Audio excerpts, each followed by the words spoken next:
Hello aspirants, welcome to CLAT Adda 24/7 channel and मैं हूं नमन त्रिपाठी, आपका law and current affair mentors. तो अभी एक बहुत इंटरेस्टिंग चीज़, बहुत एक डिबेटेबल चीज़ चल रही है सोसाइटी में, और जो है पार्लियामेंट का discussion about the Waqf bill.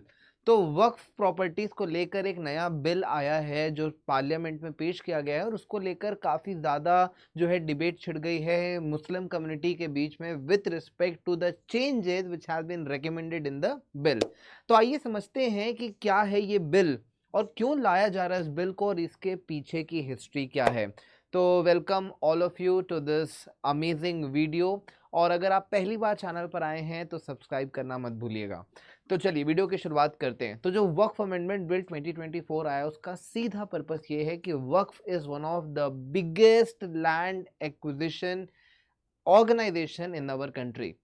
अब इसके पीछे कारण ये है कि कुछ चीज़ों की ट्रांसपेरेंसी नहीं है, पर्पसेस क्लियर नहीं है, डिजिटाइजेशन नहीं है, रिकॉर्ड्स एक्सेसिबल नहीं है। तो इन सारी इश्यूज को एड्रेस करने के लिए इस नए लॉ को लाया जा रहा है, ताकि जो पावर है उसे कंट्रोल किया जा सके, रेगुलेट किया जा सके। पर्पस ये नहीं है कि हमें उसको डिस्ट्रॉय करना है, पर्पस ये है कि रेगुलेट करना है। तो अगर हम देखेंगे, सारे रिलीजियस ट्रस्ट के लिए एक एक्ट बनाया जाता है, और अभी तक वक्फ के ऊपर बहुत ज़्यादा लिबर्टी थी, जो कि अब इस एक्ट के आने से कम हो जाएगी। लेकिन यूजुअली स्टेप यही होता है कि जितने रिलीजियस ऑर्गेनाइजेशन होते हैं, सबको एक ट्रस्ट के वाया, एक स्टैट्यूट के वाया कंट्रोल किया जाता है। तो यहाँ पर आज समझते हैं कि वक्फ है क्या, वक्फ बोर्ड कैसे आया, क्यों बना, क्या पर्पस था, क्यों प्रॉपर्टीज दी जाती हैं। तो सब कुछ आपको इस वीडियो में देखने को मिलेगा। चलिए तो समझते हैं फर्स्ट ओरिजिन की, कैसे आया वक्फ, क्या है ओरिजिन, कैसे हुई इसकी डेवलपमेंट। तो अगर आप देख सकते हैं तो यहाँ पर बताया गया है कि इस्लामिक ट्रेडिशन का सबसे मेन हिस्सा हुआ करता था वक्फ। तो इस कारण से जो है शुरू से ही वक्फ इस्लामिक ट्रेडिशन में हमें देखने को मिला है। अब यहाँ पर पर्पसेस अलग अलग हैं, सोशल हैं, रिलीजियस हैं, चैरिटेबल हैं, मेडिकल हैं, एजुकेशनल हैं, कई सारे पर्पस जो हैं इससे सॉल्व होते थे। This were the basic elements जिसके लिए वक्फ बनाया गया था। अब इसे इंट्रोड्यूस किया गया था दिल्ली सल्तनत के समय, तो ये 13th सेंचुरी की बात है जब इसे इंट्रोड्यूस किया गया था, और जितने भी सोशल पर्पसेस थे वो वक्फ के थ्रू सॉल्व किए जाते थे। तो ये उसकी है बेसिक ओरिजिन। फिर अगर हम बात करें अर्ली प्रॉपर्टीज की, तो इसमें आपके आते हैं मॉस्क, और साथ ही साथ आते हैं स्कूल्स, हॉस्पिटल्स। तो ये सारी चीज़ें आती थी वक्फ के अंदर, क्योंकि हमने बताया कि सोशल एंड चैरिटेबल पर्पसेस था।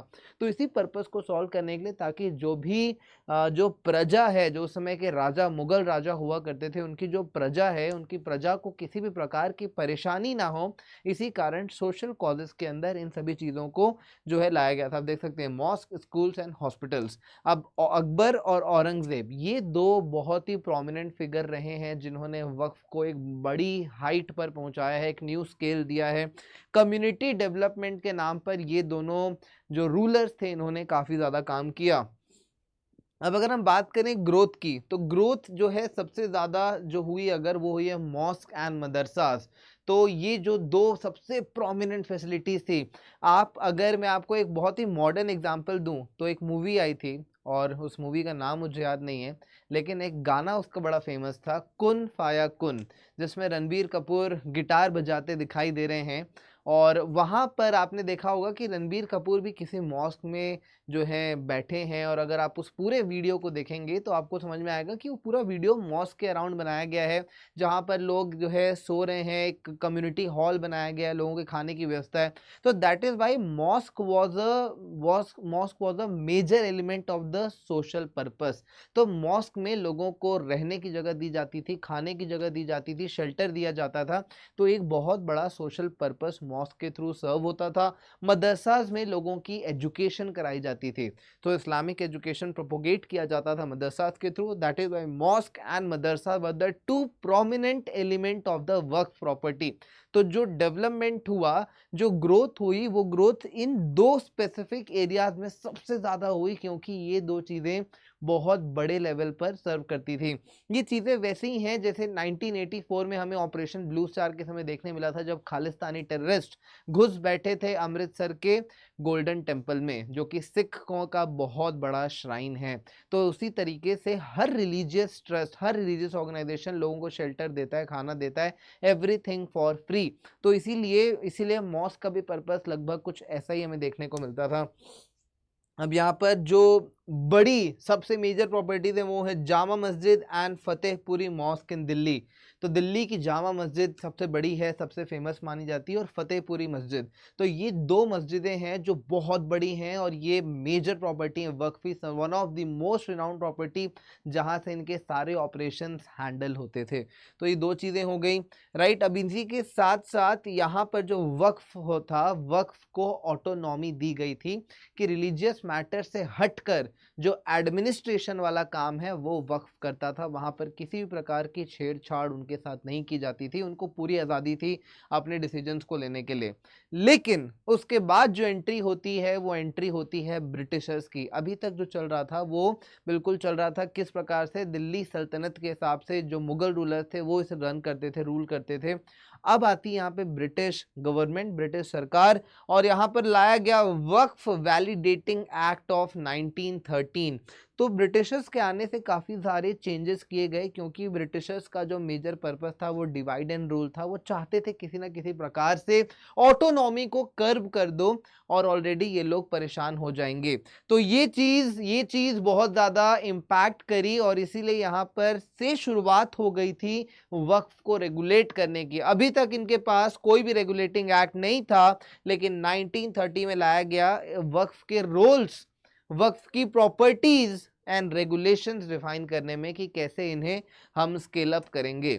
अब अगर आगे बढ़ें तो यहाँ पर economic viability, assessments, accountability, right, तो ये सारी चीज़ें रेगुलर चेकअप्स में आ गई थी कि किस तरीके से वक्फ ग्रो कर रहा है, कहाँ से प्रॉपर्टी एक्वायर किया, किसकी प्रॉपर्टी है, किसके नाम पे है, कितनी लीज है, सारी चीज़ों की अकाउंटेबिलिटी बनाना शुरू की गई। और ये सारी चीज़ें पॉसिबल हुई क्योंकि 1913 वाला जो एक्ट हमने देखा था वो बड़ा सिग्निफिकेंट रोल प्ले किया। तो इससे कहीं ना कहीं एक जो डेटा बिल्डिंग का काम है वो शुरू हुआ था कि कितनी प्रॉपर्टीज वक्फ के पास हैं। आज भी वो चीज़ ट्रांसपेरेंट नहीं है, क्लैरिटी नहीं है कि कितनी प्रॉपर्टी है, किसने दी, क्यों दी, पर्पस क्या है। ये सारी चीज़ों को लेकर जो एडमिनिस्ट्रेशन की ऑटोनॉमी थी वो धीरे धीरे इम्पैक्ट होना शुरू हुई थी। अदरवाइज पूरा कंट्रोल इस्लामिक कम्युनिटी के पास रहता था कि जिस तरीके से वो प्रॉपर्टी को डील करना चाहते हैं वो उस तरीके से करते थे। किसी भी प्रकार का इंटरफेरेंस कभी भी गवर्नमेंट की तरफ से देखने को नहीं मिलता था। अब बात करते हैं कुछ लीगल डेवलपमेंट्स की। चूंकि पूरा मुद्दा ही आज एक बिल का है, जो वक्फ अमेंडमेंट बिल लाया गया है 2024 का, तो समझते हैं क्यों लाया गया है। तो जो सबसे पहला एक्ट आया था वो आया था वक्फ एक्ट 1954। तो पहली बार यहाँ पर वक्फ बोर्ड्स बनाए गए थे। वक्फ बोर्ड्स, जैसे अयोध्या मंदिर बना तो अयोध्या मंदिर का एक ट्रस्ट बनाया गया, एक बोर्ड बनाया गया है, तो वो ट्रस्ट जो है डील करेगा पूरे मंदिर के डेवलपमेंट से। तो उसमें अलग अलग फील्ड के लोगों को रखा जाता है, कुछ ब्यूरोक्रेट्स को रखा जाता है, ताकि एक फेयर ट्रांसपेरेंट काम हो सके। तो पहली बार 1954 के एक्ट से वक्फ बोर्ड को जोड़ा गया। 1955 के बाद से वक्फ काउंसिल के गवर्नेंस को काफी स्ट्रॉन्ग बनाया गया कि जिस हिसाब से यहाँ पे गवर्नेंस हो रहा है, जिस कैपेसिटी में, जिस पेस में, उन सारी चीज़ों को एक बेटर तरीके से फॉर्मुलेट किया जाए। तो ये था वक्फ एक्ट। उसके बाद सीधा 2013 में जो है अमेंडमेंट एक्ट आता है, और इसमें चूंकि इस समय तक कई सारे केसेस फाइल हुए थे वक्फ के प्रॉपर्टी एक्विजिशन को लेकर, और इसमें कितना ये सरकार को टैक्सेस देते हैं या लीज पे कितनी प्रॉपर्टीज लगाई हैं, कौन से पर्पस के लिए दी है, कहीं टेररिस्ट तो इस प्रॉपर्टी को यूज नहीं कर रहे हैं। तो ये सारी चीज़ों को क्वेश्चन करने के लिए यहाँ पर अमेंडमेंट एक्ट लाया गया, और ट्रांसपेरेंसी और मैनेजमेंट को लेकर इंप्रूवमेंट देखने को मिली थी, जो कि एक सिग्निफिकेंट एक्ट था। उसके बाद सीधा अब 2024 में मेजर चेंजेस लाए जा रहे हैं। तो अब सारे रिकॉर्ड्स को डिजिटाइज किया जाएगा, जो कि one of the key factor बनने वाला है। क्यों डिजिटाइजेशन जरूरी है? डिजिटाइजेशन इसलिए जरूरी है क्योंकि आज के समय पे इन सारे रिकॉर्ड्स को एक ऑफिशियल फाइल्स पे ट्रैक बना के रखना is a very difficult task, और ऑलरेडी हमारे पास फाइल्स पे फाइल्स पड़ी होती हैं सरकारी ऑफिसेज में। तो अगर एक डिजिटाइज वे रहेगा तो किसी भी चीज़ों को ट्रैक करना आसान है। और बढ़ता टेररिस्ट अटैक हमारे देश में, जैसे हम ऑलरेडी हमें खालिस्तान से काफ़ी सारे थ्रेट्स देखने को मिल रहे हैं, राइट। तो ऐसे केसेस में जो है सबसे इंपॉर्टेंट चीज़ है कि गवर्नमेंट को पता रहे कि जब हमें एक ही रिलीजन से बार बार हो रहा है, ऐसा क्यों नहीं हो रहा है कि कभी क्रिश्चियंस अटैक कर रहे हैं, कभी कोई और कम्युनिटी अटैक कर रही है, हमेशा यूजुअली एक ही जगह से हमें देखने को मिल रहा है, जहाँ पर अफगानिस्तान, पाकिस्तान, तालिबान, कुछ ऐसी कम्युनिटीज़, कुछ ऐसे ऑर्गेनाइजेशन ही इन्वॉल्व है। तो एक बेसिक सी बात है कि under the aegis of a national security, तो यहाँ पे इस चीज़ों को लाया जा रहा है ताकि गवर्नमेंट को ट्रैक रहे कि कौन सी प्रॉपर्टी किस पर्पस के लिए यूटिलाइज हो रही है, because there is a chance कि यहाँ पर मिसयूज हो सकता है। तो इसीलिए इसको जो है लाया गया है। अब अगर बात करें कुछ महत्वपूर्ण लोगों की, तो one of the important people जो मैंने आपको शुरू में ही बताया था वो थे अकबर। तो अकबर थे जिन्होंने स्पेसिफिकली, हमने मूवी भी देखी है जोधा अकबर, तो अकबर का जो काम था वो काफ़ी एक सोशल एंड पर देखा जाता था। रिलीजियसली भी इन्होंने काफ़ी ज़्यादा लोगों की हेल्प की थी।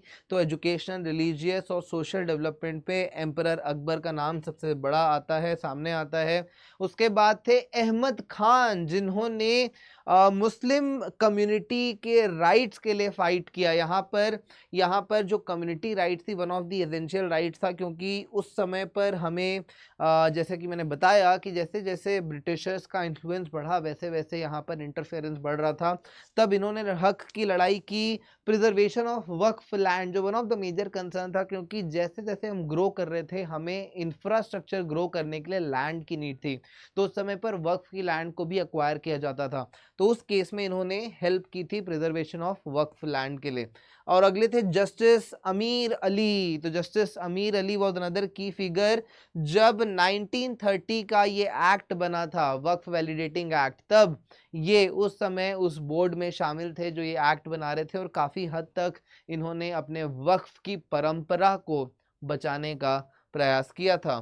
अब अगर आप बात करें कुछ इंपॉर्टेंट अग्रीमेंट्स की, तो यहाँ पर एक सबसे लैंडमार्क केस है 1894 का। ये बहुत इंपॉर्टेंट केस था। इस केस का नाम है अबुल फतह मोहम्मद इशक वर्सेस रुसोमोय धुर चौधरी। 1894 का है, फैमिली वक्फ को लेकर। अब इसमें कई सारे इंटरप्रिटेशंस हैं। तो अब क्या होता है कि अगर आप एक वक्फ को अगर आप कुछ प्रॉपर्टी देना चाहते हैं, फॉर एग्जांपल आपके फादर, आपके ग्रैंडफादर कोई प्रॉपर्टी छोड़कर गए हैं और उस विल में ये डिस्क्लोज नहीं किया है कि प्रॉपर्टी किसको जानी है, और अगर ये प्रॉपर्टी वक्फ को, तो बेसिकली रूल ऐसा बनाया था कि अगर डिस्क्लोज नहीं है तो प्रॉपर्टी वक्फ को चली जाएगी। तो ऐसे केसेस में फैमिली डिस्प्यूट्स काफ़ी बढ़ते चले गए कि भैया अगर विल में नहीं लिखा है तो बच्चों के लिए यूज़ होनी चाहिए, इमीडिएट फैमिली एयर्स के लिए यूज़ होनी चाहिए, rather than getting use for the Waqf. तो यहाँ पर इसी चीज़ को सॉल्व किया गया था कोर्ट के द्वारा। उन्होंने बोला था कि उस समय जजमेंट आया था कि जो प्रॉपर्टीज़ हैं वो वक्फ हो जाएंगी, और वक्फ का जाना सही है क्योंकि Waqf is working for a social and charitable purposes. लेकिन इसमें प्रॉब्लम ये थी, क्यों इसमें पिटिशन लगाई गई थी, क्योंकि अगर एक बार आपकी प्रॉपर्टी वक्फ को चली गई तो आप उसको रीडू नहीं कर सकते, अंडू नहीं कर सकते, कुछ नहीं हो सकता। एक बार चली गई तो चली गई, there is no coming back. आप उसमें कोई अग्रीमेंट कैंसिल नहीं कर सकते, कुछ भी नहीं कर सकते। तो ये रिलीजियसली भी इनके लिए गलत था और लीगली भी गलत था। तो किसी तरीके से आपकी प्रॉपर्टी वापस नहीं आ सकती थी। और इसी के साथ साथ जो कंटेम्प्रेरी इश्यूज हैं, मैंने आपको बताया कंटेम्प्रेरी इश्यूज क्या हैं जो अभी हाल ही में चल रहे हैं। तो हाल ही में क्या चल रहा है, ट्रांसपेरेंसी कमी, मैंने बोला डिजिटाइजेशन भी मैंने बताया कि क्यों किया जा रहा है डिजिटाइजेशन, क्योंकि there is a dire need कि इतने बड़े प्रॉपर्टी हैं। Defence is one of the industry जिसके पास इंडिया की काफ़ी सारी लैंड है, उसके बाद आता है वक्फ का नंबर। तो इसीलिए बहुत ज़रूरी है कि हमें ट्रैक रिकॉर्ड रहे कि चीज़ें कहाँ हैं, रेगुलेशंस लाने ज़रूरी हैं, रूल्स बनाने ज़रूरी हैं, ताकि एक बेटर तरीके से इनका मैनेजमेंट हो सके। और गवर्नमेंट कंट्रोल, तो गवर्नमेंट कंट्रोल चूंकि अब हर जगह हमें देखने को मिल रहा है, सारे रिलीजियस ट्रस्ट पर गवर्नमेंट का कंट्रोल होता है। तो वो सही है कि गलत, ये आप हमें बताएंगे, कमेंट्स में ज़रूर बताइएगा कि आपको सही लगता है कि गलत, ठीक है। और जो है मेजर काम अगर हमने देखा कि आज कैसे वक्फ एक मॉडर्न सोसाइटी में भी रोल प्ले कर रहा है, तो जैसा कि मैंने आपको शुरू में बताया था कि मॉस्क हॉस्पिटल्स, मदरसाज, ये सब चीज़ें जो है वक्फ ने इन प्रॉपर्टीज़ को बनाया और इन्हीं के बनाने से सारी चीज़ें प्रमोट हो रही हैं। तो एजुकेशन सपोर्ट करते हैं, हेल्थ केयर करते हैं, कम्युनिटी वेलफेयर करते हैं, सस्टेनेबल डेवलपमेंट हो रहा है, ट्रांसपेरेंसी है, और ये सारी चीज़ों से क्या होता है कि लोगों की रिलीजियस बॉन्डिंग भी स्ट्रांग होती है। तो कई मुस्लिम कम्युनिटीज़ सामने आती हैं, प्रॉपर्टीज़ अपनी डोनेट करती हैं वक्फ पे, और इससे एक बेटर इंफ्रास्ट्रक्चर वो क्रिएट कर रहे हैं, एक एजुकेशन लाने के लिए, एक हेल्थ केयर लाने के लिए। तो ये किस हद तक हेल्पफुल रहा है, किस हद तक एक मॉडर्न सोसाइटी के लिए रेलेवेंट रहा है, आप बताइएगा कि आपका क्या ओपिनियन है इस रिगार्ड पे। तो इसी के साथ हमारा ये सेशन ख़त्म होता है। आई होप कि आपको वीडियो अच्छा लगा होगा, और इस शुभ दिवाली पर मैं आप सभी को विश करता हूँ very very happy and safe Diwali. और इस दिवाली हम आपके लिए लेकर आए हैं एक स्पेशल गिफ्ट, जहाँ पे आपको 50% का ऑफ मिलने वाला है। 50% का ऑफ आप लोगों को मिलेगा, और इसी के साथ साथ अगर आप मेरा कोड लगाएंगे तो you will get a 53% of. तो टोटल ऑफ 53% ऑफ आप लोगों को मिलेगा। तो क्रैश कोर्स शुरू होने वाला है 5 नवंबर से, तो धमाकेदार तैयारी करनी है। क्लैट सिर्फ 1 महीने दूर है, तो जुड़िए हमारे साथ 5 नवंबर से, और मिल के इस क्लैट के बैटल को हम पूरा करेंगे। तो thank you all for joining, and once again a very very happy and safe Diwali. Thank you.